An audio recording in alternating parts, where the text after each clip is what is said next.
امت محمدی اللہ ډېر لوی شان ورکړی دی د حضور علیه الصلاۃ والسلام مبارک خاطر دی. نن افسوس خبره دا ده چې امت محمدی خپل شان ونه پیژنده. هغه لګیا دی شپه ورځ دا کوشش کوي چې ما نه به په څه خبره باندې یهود رضا شي، ما نه به په څه خبره باندې عیسایان رضا شي. شپه ورځ د هغې د پښو د لاندې لګیا دی جارو وهي، د هغې غلامۍ کوي، هغې له د دوستۍ لاسونه ورکوي او هغې ته کوشش کوي چې دا زه راضي کما، دا زه خوشحاله کما. حالانکه الله کریم جل جلاله بالکل خبره دلته فیصله کړې ده او ختمه کړې ده او بالکل ښکاره ده چې ستاسو کوم شان او مرتبه ده، قیادت او سیادت او سرداری ستاسو شان دی او دا به ستاسو غلامي کوي. که تاسو دا وایئ چې دا به زموږ نه رضا شي، دا به زموږ نه خوشحاله شي، نو الله فیصله کوي ولن ترضى عنک الیهود ولا النصارى حتی تتبع ملتهم. که ته دا وایې چې دوی به زموږ نه په دې باندې راضي شي چې موږ په دې قانون کې تبدیلي راولو، که ته دا وایې چې دوی به موږ نه په دې باندې راضي شي چې موږ چې دوی دپاره خپل جوماتونه هغه څه کړو، په هغې باندې پابندۍ ولګو، او دوی به زموږ نه په دې باندې راضي شي چې د خپل مدارسو کنټرول هغې له ورکړو، دوی به زموږ نه په دې باندې راضي او خوشحاله شي چې مجاهدین د دلته نه رااخلو هغې له یې ورکو، دوی به موږ نه په دې باندې خوشحاله شي چې موږ د خپل نبي د عزت سودا کوو، او دوی به راضي شي او بیا به په موږ باندې د معیشت چې کم دی دروازې را پرانیزي. نو عزتمندو چې څنګه الله فیصله کړې ده او الله کریم جل جلاله فرمایلی دي تاسو وکتل دې ملک څه څه ونه کړل، څه څه ونه شو د هغې افغانستان نه راواخلی هغه پرویز مشرف الله کریم جل جلاله دی څنګه چې په دنیا کې ذلیل دی انشاءالله آخرت کې به هم ذلیل وي. دی الله د نور هم د ډېرې بدې ورځې سره مخامخ کي چې کوم ظلمونه د کړي او بیا د یو امارت اسلامي د یو اسلامي ملک خلاف د چې کوم یرغل وکړه صرف د یهودو دپاره، صرف د هغې د رضا دپاره، صرف د هغې د خوشحالولو دپاره. او زمونږ هم دلته چې کوم دی ټیزمار خان وویل چې نه نه دا خپل ملک بچ کوي، ما عجیبه خبره ده. د مسلمان عزت بچ کول نشته. مسلمان په خاورو کې او په وینو کې لت پت کا، هغه باندې د دنیا هر هغه بم استعمال کا چې د هغې تجربه کول غواړي او دی لګیا دی ملک بچ کوي،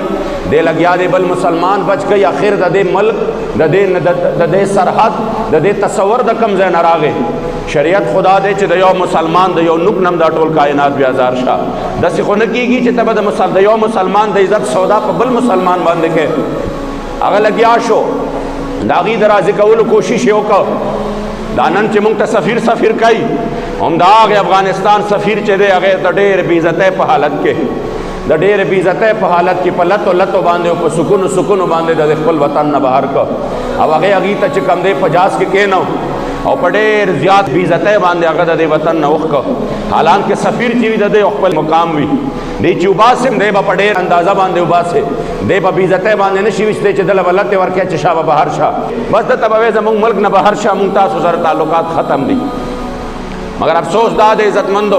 هغه کارونه وشو، افغانستان ټول هغې ته دغسې پلیټ کې ور حواله شو، ټول تاسو لګیا شئ دړې وړې کې د خپل ځای نه وله اډې ورکړی شوې، د دې ځای نه به جازونه پاسېدل او په خپلو مسلمانانو وروڼو باندې به حملې کولې، د دې ځای نه هغې سره تعاون شروع.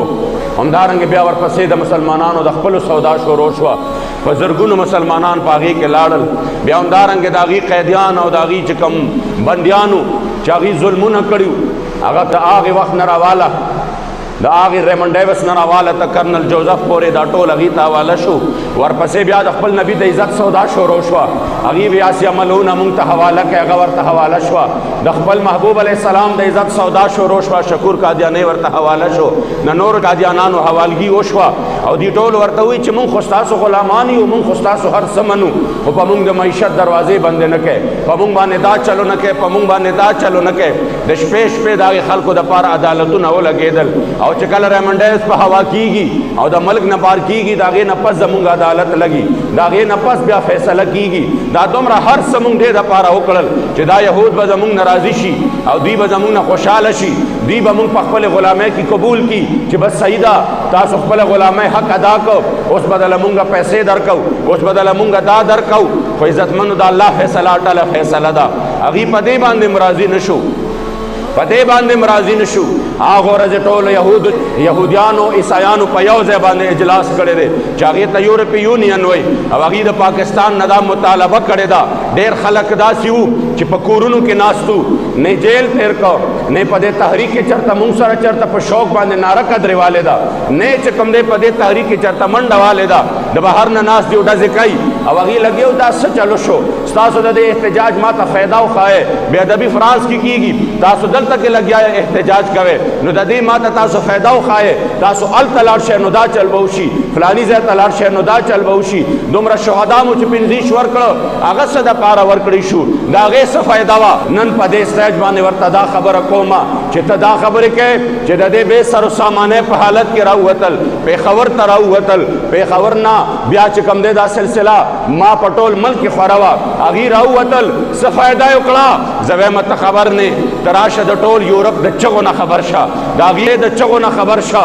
یورپ چغې ووالې او هغې باقاعده د تحریک لبیک نوم واغسته چې دا یو تنظیم دی چې دا زمونږ دپاره خطره ده او دوی بیا لګیا دي اسلام او پاکستان د هغه اسلام طرف ته بوتلل غواړي. زمونږ د دې نه خطره ده، دوی داسې احتجاجونه وکړه چې مونږ ته د هغې نه خطره ده. تا وې څه چلو شو؟ ما وې احتجاج په پاکستان کې وشو، خو د هغه احتجاج ګون چې دی هغه په ټول مغرب او یهود و نصارا کې خور شوی دی.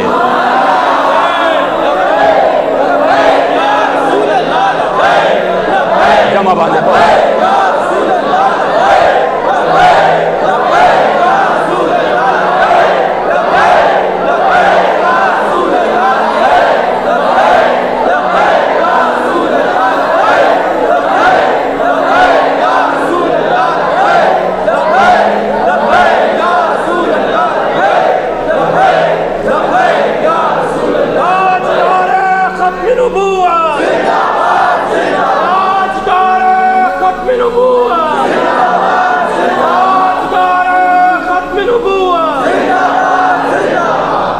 عزتمندو دا هغې ګوند چې دی دا په ټوله دنیا کې خور دی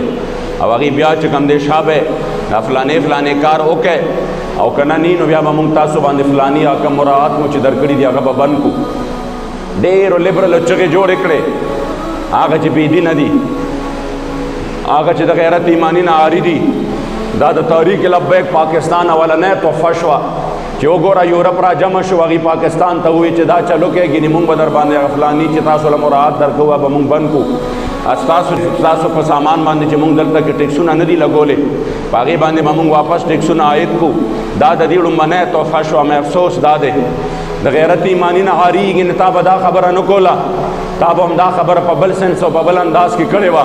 چې دا د تحریک لبیک پاکستان ټولې دنیا مسلمانانو ته اولنۍ تحفه شوه چې شهدا یې ورکړل، خو د ټول یورپ او د حضور د دین د دشمنانو درد یې په خېټو کې راوسته. آیا ستا په دې باندې سینې ته قرار میلاو نه شو چې هغې درد شو؟ هغې ډایرکټ په 2 ورځو کې را جمع شو. هغې وې دا د سفیر خبره د پارلمنټ ته ولې راغلې ده؟ تا وې سم نه دي شوې مړه د دې څه اثر و چې دا خبره پارلمنټ ته راله؟ ما وې د دې اثر دا و چې د ټول یورپ درد شو. پوهېږې دې باندې ستا هغې تقریرونه وکړه د یورپ درد نه و. پوهېږې دې باندې چغې م ډېرې ووالې دی داسې عاشق رسول دی داسې عاشق رسول دی، د هغې پروا هم نه وه. تا وې ته په فلاني ځای کې تقریر وکړه، د هغې تقریر هم څه اثر نه و، الټه د هغې نه پس بې ادبۍ ګستاخۍ نورې هم زیاتې شوې او د هغې څه اثر هم نه شو. خو چې کله د بې سر و سامانۍ په حالت کې د حضور غلامانو په سینه باندې ګولۍ وخوړې او قربانۍ ورکړې، په ټوله دنیا کې د یهودو عیسایانو درد شو په هغې باندې. ما وی عزتمندو دې ته غیرت ایماني وایي. هغې لګیا دي او هغې څه وایي دا دې ختم کړي نو مونږ به دا وکړو. په هغې کې یو ډېره خطرناکه خبره کړې ده او هغه خبره دا ده چې اول یې د ګستاخانو نومونه اخیستي دي، دا ګستاخ دا فلانې چې دا رها کې، او بیا دا ویلي دي چې دا د کوم 295 قانون دی توهین رسالت چې څوک د حضور علیه السلام ګستاخي وکړي نو هغه له دې چې کوم دی څه ورکولی کېږي، پانسي ورکول کېږي. دا قانون ختم کړئ.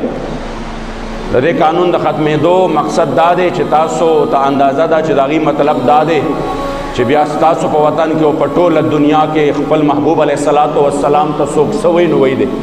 که څوک کنځلې کوي، که څوک بدې ردې کوي، که څوک سپکې سپورې وایي، که څوک ګستاخۍ کوي نو کوي دی. دا داغي حق دے، دا ازادي دا، دا اظهار رائے دا، پروا نشتا. په ایمان راته ووایه د دنیا د ټکسونو په عوض کې په دې سودا باندې دا ډېره لویه چې کوم دی د ګاټې سودا ده که نه ده؟ ما عزتمندو اول چې کوم د دې آیات کریمه بیان کړی بس د هغې د هغه د دې جواب دی. دا مه وایه چې دا د لبیک والا د وجې نه دا چلو شو. د لبیک شکریه ادا کا چې لبیک ستا ایمان بچ کئ. د لبیک شکریه ادا کا چې لبیک چې کوم دی ستا په دې وطن کې اوسم په دې وطن کې اوسم چې کوم دی څه کوي د اسلام دپاره آواز پورته کوي. د لبیک شکریه ادا کا چې د امت مسلمه قرض ادا کوي او چې ته په دې باندې خوشحالي کوې چې دا چلې ورسره وکړو نن یې ورسره دا چل وکړو نو په دې خوشحالۍ کې تا سره ټول کفر هم شریک دی. په دې خوشحالۍ کې تا سره د دنیا د ټولو نه اولنی ګستاخ ملعون ګیرټ ویلډر هم شریک دی چې ته وایې چې دا ښه ده چې په جیلونو کې بند کړه نو ته خوشحاله شوې. په دې خوشحالۍ کې دغه رون هم تا سره شریک دي. په دې مه خوشحالېږه که ته دا وایې جیلونو کې بند شو نو دی به دا چلو شي راشه دا اوس چې راغلی دي دا چې قیدونو کې چې کوم دی شل ورځې 15 ورځې تېرې کړې په ایمان درته وایم د ټولو نه اول نارې هم د هغې اوچتې دي لاسونه هم د هغې اوچت دي او انشاءالله جذبې او حوصلې هم د هغې د ټولو نه زیاتې اوچتې دي.